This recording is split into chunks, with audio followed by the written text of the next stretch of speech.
Hi everyone and welcome to this week's video tutorial. This would be board number 51 from Dubious Positions and how to attack them. The title of this video would be Retreating the Horse for Surprise Attack. And it's based on a work by Master Xiangqi and Grandmaster Xiangqi, who have kindly allowed me to use their material in producing this video. So without further ado, let us begin. Central cannon. Black goes for the sandwich horse defense. And in this board, red to go for the 5-6 cannons very early in the game, which is one of the mainstream ways that red would attack when going against the sandwich horse defense. It is also the preferred variation of many grandmasters and masters. Now, one thing to note, black would have used a position as a pale corner cannon, so red will counter likewise to decrease the effects of this pale corner cannon. And since there's one black cannon and one red cannon already occupying both the red files, development of the chariot would become slightly limited. So black would usually continue with R1 equals to 2, which is okay. Red develops both horses as proper horses to strengthen the central file.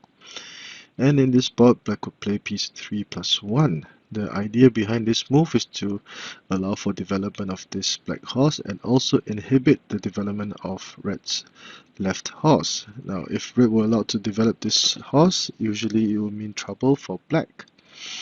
However, the authors mentioned in this book that this move was not good. It was an inefficient move. Instead, black should have played c2 equals to 1 to give this chariot an open line to attack, as it would deter or prevent the red chariot from developing as a file chariot.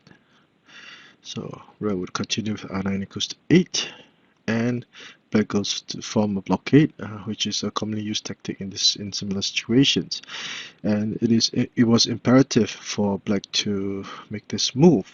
Now, one thing to note about black's sandwich horse formation is that there's only one horse at the moment protecting the central pawn.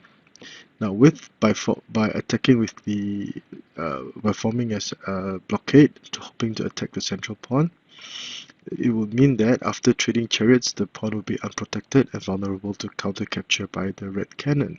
So this is one of the defensive or congenital flaws in the sandwich horse defense formation. So black cannot offer a trade of chariots before he had consolidated his central file. So this is one very important thing to note, to remember about the sandwich horse formation. So this should be one thing that black should take note of. But on the other hand, red could make use of this weakness of black, and he can play p7 plus 1 to trade material and attack if need be, so he can be very optimistic of his chances at this point in time. And faced with black's aggressive attack, bam, this would be the move. This would be the position of discussion for this board. Red would retreat his horse to try to dislodge the black cannon. Now this is a very brilliant move, which we will see shortly. Now, if the black had habitually played r2 plus 4, red would have offered a trade of chariots. And after trying to pin the cannon, black would now switch his formation, and by doing so, now this horse would be protecting the central pawn, so black would now be prepared to bombard the central file to trade material. So, and with the black cannon on the same file as red cannon, red cannot move the chariot over here, otherwise he will lose his cannon over here and there will be other implications. So black would have seized and commanded the initiative at this point in time. So back to our position of discussion, red was now prepared to capture the cannon with the horse and chariot to gain material. There were two main variations that were discussed, c2 minus 2 and c2 minus 3, which is variation B. Now, before we continue, there were three other variations that were slightly mentioned and discussed in the book.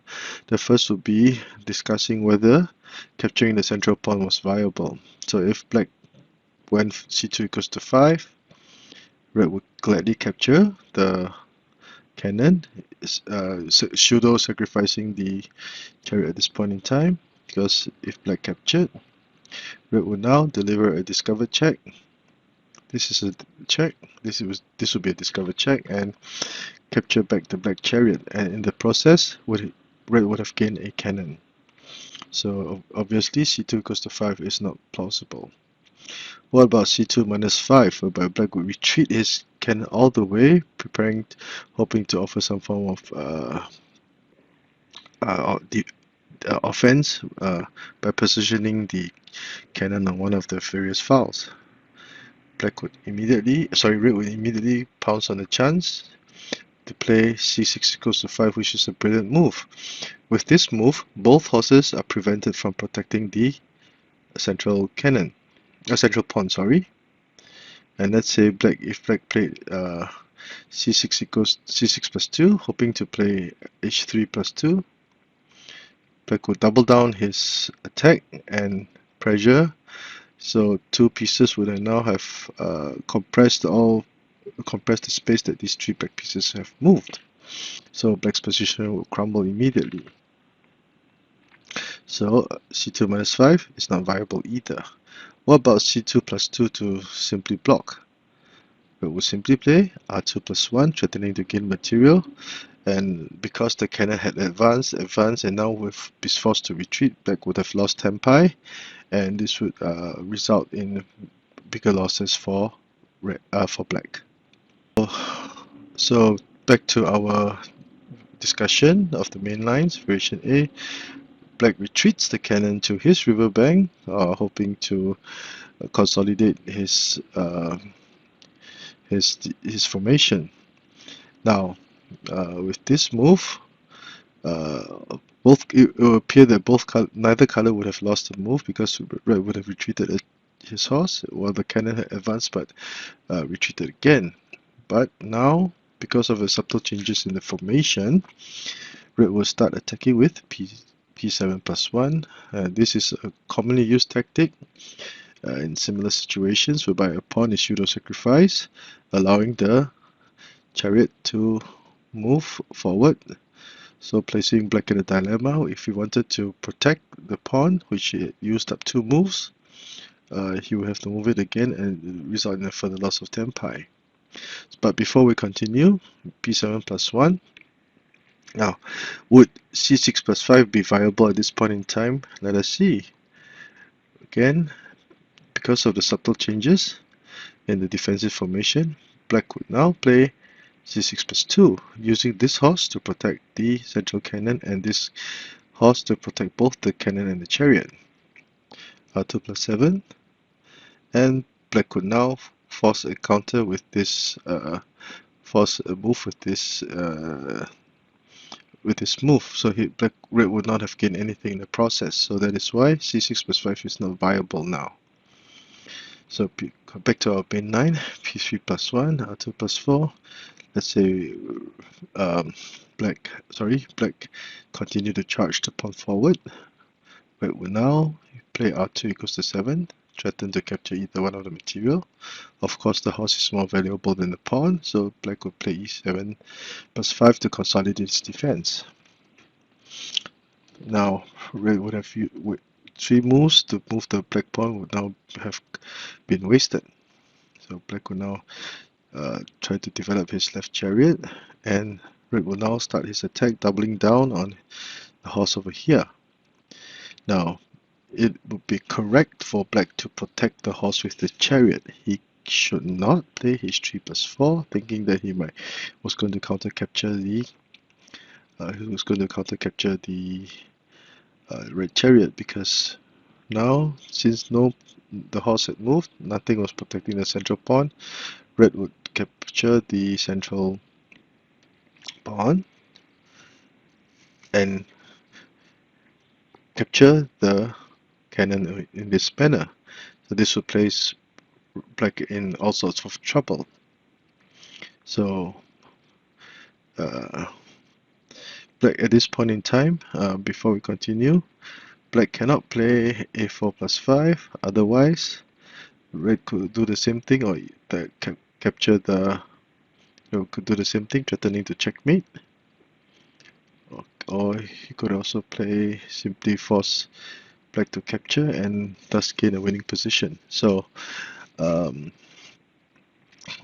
black will be in all sorts of trouble, and that is why red played a4 plus 5, but again the chariot was simply too powerful. So r2 plus 2 is the correct move. h3 plus 4 cannot be played, and red will now double down his attack with b3 plus 1.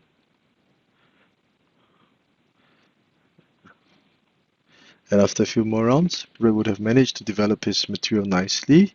This horse cannot come here, otherwise the horse would capture it and it would be betrayed of material. At this point in time, it is very obvious that red would have the significant advantage. Even though both colors did not have any piece that crossed the river, but we can see that black's position is congested, that is attacking. So this would be variation A, whereby black would play c2 minus 2. Now, the moves shown in this variation are very nice. They show many commonly used tactics to gain a foothold on the riverbank and how to attack similar situations. Now let us go to variation B, whereby black would play c2 minus 3. With c2 minus 3, black hopes to guard his pawn rank, but red would still play p7 plus 1. Now this move will show more agility, but unfortunately it cannot fundamentally improve black's position. Red will continue his attack in a similar manner, p3 plus 1, r2 plus 4, and black will usually continue with by advancing the pawn. Now, would c6 plus 2 be a good idea? Red would protect this line, and the chariot will now be able to move and command this rib file, even though black had attempted to force the red chariot back into the corner. Black would have gained nothing for his efforts. Red will now be threatening to advance the chariot for a fork. So black's position would have become even worse, because now he would have to spend much more effort trying to defend. So that is why c6 plus 2 is not viable. Now red will continue r2 equals 7. Black would move the right elephant so that he could avoid the attack with red's potential attack with c6 equals to 7 later on. Black captures the pawn, and at this point in time there were changes in the situation, and red adapted nicely by advancing the horse. This horse, once the red chariot moved, the horse would be freed, will be unleashed, and red will now threaten to play r7 plus 3 to gain material and develop the horse, and by moving the horse here, this chariot is also now protected. So red has grown from strength to strength. So one thing to note, which the authors pointed out, which I think is very nice, is that c6 equals to 7 cannot be played because of the fundamental change in the position of this cannon. If red played c6 equals to 7, black will protect in the same manner, but because now the elephant is not available for attack, even if r3 plus 1, black would play r8 plus 4 to patrol the riverbank, preparing to play h3 plus 2. And because of the fundamental changes, black could gladly dislodge the chariot. And let's say if the chariot moved, for example, black could now play h3 plus 2 to force the chariot back into the garage. So slight changes. Red adapted nicely. Black continues r8 plus 4, c7 plus 3. Black will want to threaten to train chariots. red would have none of it. c2 equals to 3. And red will simply trade chariots with this move. And after making this move, red would retreat his chariot again to safety. And at this point in time, it is very obvious that red has a very nice position. He would have gained 10 pi. Red would have a situational advantage. So a short summary. Now for his fifth ply, black played p3 plus 1. Although this seemingly natural move would actually be the reason for black's downfall.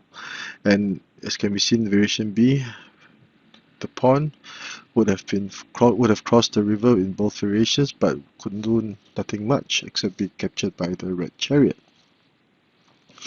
So thus in the book, the authors mentioned that although p3 plus 1 would appear to have limited development of this horse, from a local's perspective it would be okay, but from the point of the entire situation, black would allow red to develop his chariot, and this chariot would become a menace later on in the game.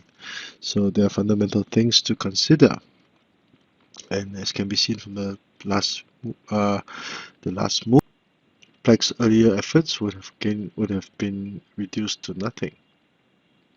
So let us review this board from the eyes of black. Central cannon, sandwich horse, red goes for the 5-6 cannons, p7 plus p3 plus 1, blunder. 9 equals to 8, red immediately jumps on the jumps at the chance to develop his chariot. Note that both chariots are now developed, but black would have trouble developing his left chariot. A blockade, but a brilliant move, retreating the horse to launch a surprise attack. Variation A, c2 minus 2, the cannon would have lost the move, advancing and retreating again. p7 plus 1, p7 plus 1, a pseudo sacrifice, allowing the chariot to maneuver and gain 10 pi. Black defense, and red double downs his attack on the horse, forcing the black chariot to defend. Remember, h3 plus 4 is not viable, otherwise black would lose material in the game. p3 plus 1. And at this point, although neither man had crossed the river into enemy territory, but it is fairly obvious that black's positioning is awkward. Red would have a very nice position and is attacking now. So, variation B, c2 minus 3, a slight change, but we'll use the same tactics of pseudo sacrificing the pawn, and red would now gain 10 pi.